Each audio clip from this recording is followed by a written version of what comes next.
श्री स्वामी समर्थ. मीन राशीला मेचा दुसरा पंधरवडा कसा जाणार? नमस्कार मित्रांनो, अमृतवाणी या चॅनलवर तुमचे मनपूर्वक स्वागत आहे. या पंधरवड्यात तुमच्या आयुष्यात काही मोठे बदल घडणार आहेत का? मनात चाललेली अस्थिरता दूर होऊन शांतता मिळेल का? आर्थिक स्थिती सुधारेल की अजून संयम ठेवावा लागेल? प्रेम आणि नातेसंबंधात नवीन गोडवा येईल का? तुमच्या मेहनतीला योग्य दिशा आणि फळ मिळणार का? आणि सर्वात महत्त्वाचं, हा काळ तुमच्यासाठी नवी सुरुवात ठरणार आहे का? चला सविस्तर जाणून घेऊ, मीन राशीला पंधरवडा कसा जाणार. व्हिडिओमध्ये पुढे जाण्याआधी कमेंटमध्ये श्री स्वामी समर्थ लिहा. स्वामी तुमच्या सर्व इच्छा पूर्ण करतील. हा कालावधी मीन राशीच्या व्यक्तींसाठी आत्मचिंतन आणि बदलाचा ठरणार आहे.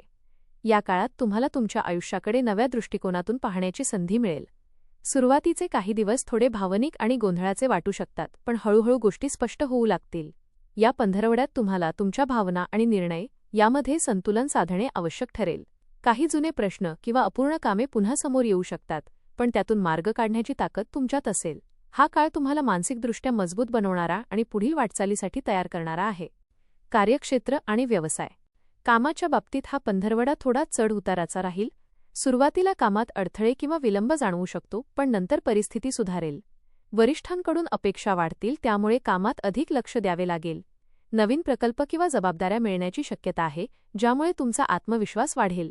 व्यवसाय करणाऱ्यांनी कोणताही मोठा निर्णय घेण्यापूर्वी नीट विचार करावा. आर्थिक स्थिती.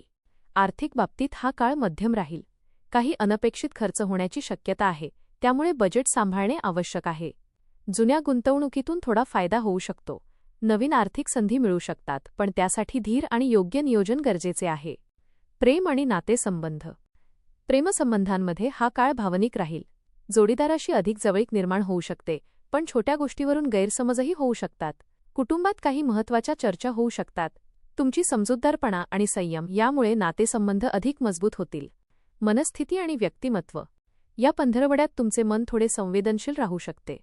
जुन्या आठवणी किंवा विचार मनात येऊ शकतात, ज्यामुळे थोडी अस्वस्थता जाणवेल. पण हा काळ तुम्हाला स्वतःला समजून घेण्याची संधी देईल. सकारात्मक विचार आणि ध्यानधारणा यामुळे मन स्थिर ठेवता येईल. आरोग्य. आरोग्याच्या बाबतीत थोडी काळजी घेणं आवश्यक आहे.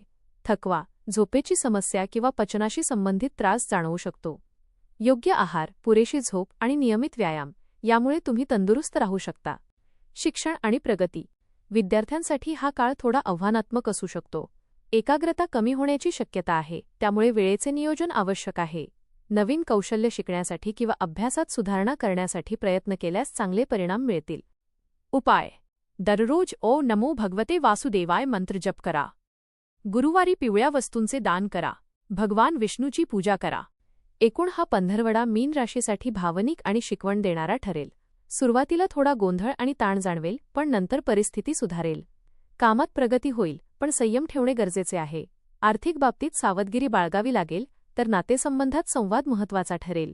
हा पंधरवडा मीन राशीसाठी भावनिक चढउतारांचा असला तरी शेवटी सकारात्मक परिणाम देणारा ठरेल. सुरुवातीला थोडा गोंधळ, मनाची अस्थिरता आणि काही अडथळे जाणवू शकतात, पण हळूहळू परिस्थिती सुधारेल आणि तुमच्यात आत्मविश्वास वाढेल. कामाच्या क्षेत्रात संधी मिळतील, मात्र संयम आणि सातत्य ठेवणे आवश्यक आहे. आर्थिक बाबतीत थोडी सावधगिरी बाळगणे गरजेचे आहे, विशेषतः अनावश्यक खर्च टाळा. नातेसंबंधात भावनिक समज आणि संवाद महत्त्वाचा ठरेल, त्यामुळे छोट्या गोष्टींकडे दुर्लक्ष करणे फायद्याचे ठरेल. एकंदरीत हा पंधरवडा तुम्हाला स्वतःला समजून घेण्याची, चुका सुधारण्याची आणि पुढे अधिक मजबूतपणे उभे राहण्याची संधी देणारा आहे. सकारात्मक विचार आणि संयम ठेवल्यास तुम्ही हा काळ आपल्या बाजूने वळवू शकता. धन्यवाद.